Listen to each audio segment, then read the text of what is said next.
Loneliness for a very long time. ना मेरे पास कोई ऐसे दोस्त थे जिनके साथ मैं अपनी चीज़ें शेयर कर सकती थी, ना ही कोई इस तरह के रिलेशनशिप्स थे, ना ही कोई इस तरह की फैमिली के साथ मेरी इस तरह की कोई बॉन्डिंग थी कि मैं अपनी हर चीज़ जाकर उन्हें बताती और वो मुझे अंडरस्टैंड करते। ना ही मेरे पास कोई ऐसे कूल कज़िन्स थे जिनके पास मैं जाती और अपनी चीज़ें शेयर करती जिस तरह के अमूमन होता है। अगर आप मेरी प्रॉब्लम के साथ रिलेट कर पा रहे हो तो इस वीडियो को ज़रूर देखना, क्योंकि ये आपको हेल्प आउट करेगी। क्योंकि मैं अपनी कुछ प्रैक्टिकल टिप्स आप लोगों के साथ शेयर करूँगी जो मैंने किया, जिससे मैंने अपनी लोनलीनेस को अपनी स्ट्रेंथ्स बनाया। ठीक है, फर्स्ट थिंग फर्स्ट, पहले तो विक्टिम माइंडसेट से बाहर आ जाओ। ठीक है, ऐसा नहीं था कि मेरे कभी दोस्त ही नहीं थे, ऐसा नहीं था कि मेरे रिलेशनशिप्स बुरे ही हैं, ऐसा नहीं था कि मेरी फैमिली बिल्कुल भी मतलब सपोर्टिव नहीं थी या कुछ भी इस तरीके का। हाँ, लेकिन एक टाइम आता है जब आपको अपनी और उनकी प्रायोरिटी को वैल्यू करनी चाहिए। उस टाइम पर या तो मतलब मेरे साथ ये होता था कि मैं महीनों महीनों तक घर नहीं जाती थी, और अगर घर चली जाऊँ तो मैं अपने घर से अम्मी के घर का सफ़र और अम्मी के घर से अपने घर का बाहर बाहर नहीं घूमना वूमना होता था। तो मैं काफ़ी टाइम तक उस चीज़ के अंदर रही, और एक दिन बस मैं उठी और मैंने बोला कि बस आयशा, बहुत हो गया, मतलब बस हो गई भाई, क्या हो गया, इतना क्या आप मतलब इस जोन के अंदर रहोगे। और मैंने उस दिन मैंने फ़ैसला किया कि भाई दो ऑप्शंस हैं, या तो आप इसी कंप्लेनिंग मोड में रहो कि आपके साथ ये गलत हुआ, वो गलत हुआ, फलाना हुआ, ढिमकाना हुआ, या फिर आप उस विक्टिम माइंडसेट से बाहर आओ। ठीक है, तो मैंने क्या किया, मैंने अपने लिए चीज़ें निकालना शुरू की। ठीक है, सबसे पहला जो मतलब मैंने स्टार्ट किया, मैंने अपने अंदर वो चीज़ें डेवलप की जो मैं दूसरों में देखना चाहती थी। मतलब कि मुझे कौन सी चीज़ें अट्रैक्ट करती हैं दूसरों के अंदर, तो मैंने वो चीज़ें की जो मुझे दूसरों में अट्रैक्ट करती थी। सबसे पहले मैंने अपने आप को मैं तैयार व्यार हुई, मैं घर के अंदर ही थी लेकिन मैंने फुल अपने आप को तैयार किया, कपड़े चेंज किए। जब मैं खुद को अच्छी लगूंगी तो ही मैं दूसरों को अच्छी लगूंगी। ठीक है, उसके बाद मैंने क्या किया कि मैं घूमने लगी, मतलब कि मैं बाहर जाने लगी अकेले। हाँ, मैं आपको ये नहीं कहूँगी कि ये बहुत आसान चीज़ है और आप ये चीज़ कर सकते हैं और इस चीज़ के अंदर कोई प्रॉब्लम नहीं होती। होती है, स्टार्टिंग में बहुत अजीब लगता है, लोग आपको अजीब तरीके से देखते हैं कि यार ये बहुत वियर्ड लग रहा है कि अकेली लड़की आई हुई है और अकेले खाना खा रही है और अकेले एंजॉय कर रही है।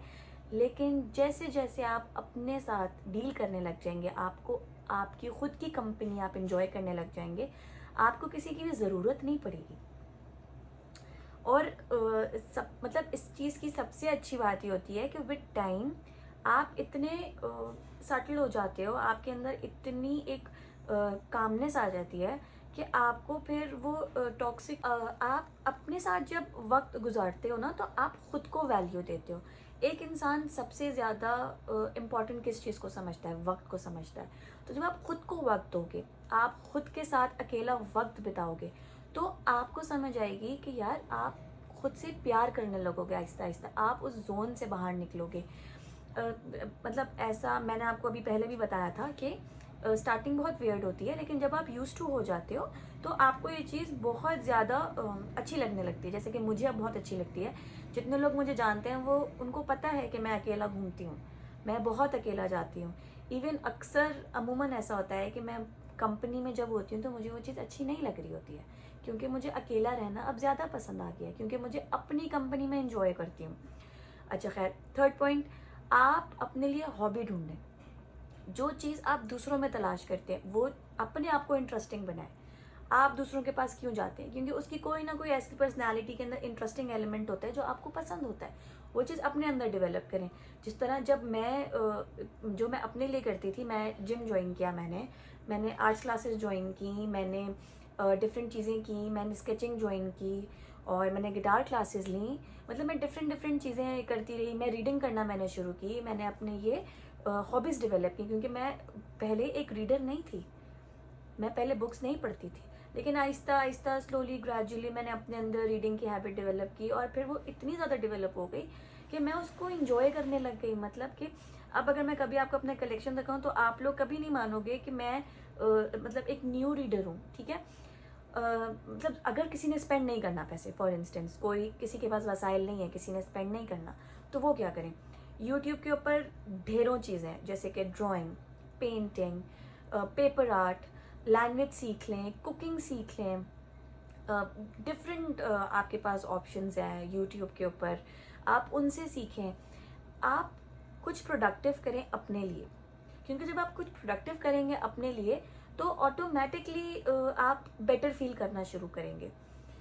उसके बाद फुलफिल योर प्रोमिसेस, खुद से किए हुए वादे पूरे करें। जैसे हम रात को सोते हैं तो हम खुद से वादा करते हैं कि कल मैं सुबह 9 बजे उठूंगा, तो सुबह 9 बजे उठो। क्यों? क्योंकि खुद से किए हुए वादे पूरे करना ज़रूरी है। एक तो आप वैसे ही एक बहुत नेगेटिव जोन में हो, उसके बाद अगर आप खुद से किया हुआ वादा भी पूरा नहीं करोगे तो आप और उस जोन में चले जाओगे। आप बोलोगे यार मैं इतना सा नहीं कर सकता, मतलब मैं एक सुबह नहीं उठ सकता। या अगर आप ये कह रहे हो कि मैंने सुबह से डाइट शुरू करनी है, तो डाइट शुरू करो, लेकिन इसके अंदर भी मैं एक बात बोलूँगी कि इलॉजिकल प्रोमिसेस खुद के साथ भी मत करो कि मैं एक दिन में सुबह उठते ही रात तक 20 किलो कम कर लूँगा।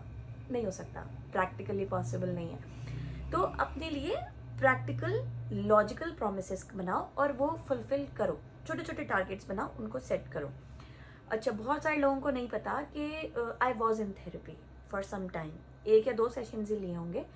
एंड उसमें जो थेरेपिस्ट थी उसने मुझे कहा कि अपने बारे में 5 अच्छी चीज़ें लिखो। और जब मैं लिख रही थी तो मतलब बहुत टाइम लगा मुझे अच्छी बातें लिखने में।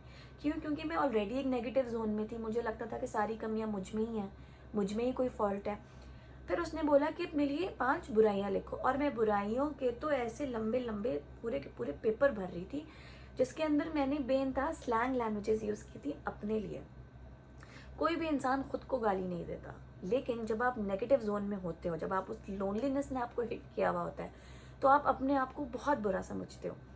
उस टाइम उस थेरेपिस्ट ने मुझे कहा था कि start loving yourself. If you will love yourself then everyone will love you. अगर आप खुद से ही मोहब्बत नहीं करेंगे तो कोई आपसे मोहब्बत नहीं करेगा। तब से मैंने एक चीज़ स्टार्ट की थी कि मैं मतलब थेरेपिस्ट के कहने पर ही की थी कि मैं खुद को लव लेटर्स लिखना शुरू हुई थी, और वो मैं अभी तक करती हूँ। और उसके अंदर होता ही है कि मैं लेटर्स लिखती हूँ, उसके अंदर मैं लिखती हूँ अपनी अच्छाइयाँ, जो मैं चाहती हूँ कि कोई और मुझे बोले, वो सब मैं लिख देती हूँ कि तुम बहुत सफाई रखती हो घर की, और तुम बहुत अच्छा खाना बनाती हो, तुम बहुत अच्छे ड्राइवर हो, और ऐसे ऐसे करके बहुत सारी बातें।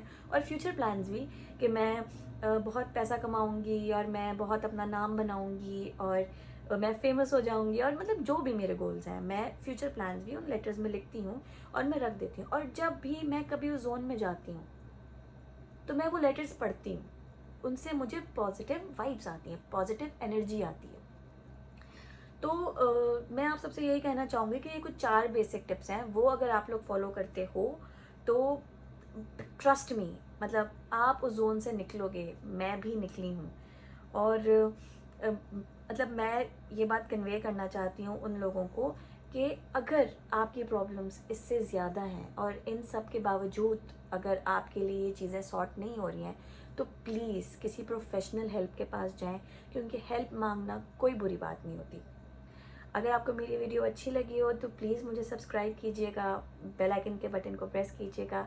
फिर इंशाल्लाह मुलाकात होगी किसी और वीडियो के साथ, किसी और व्लॉग के साथ। तब तक अल्लाह हाफ़िज़।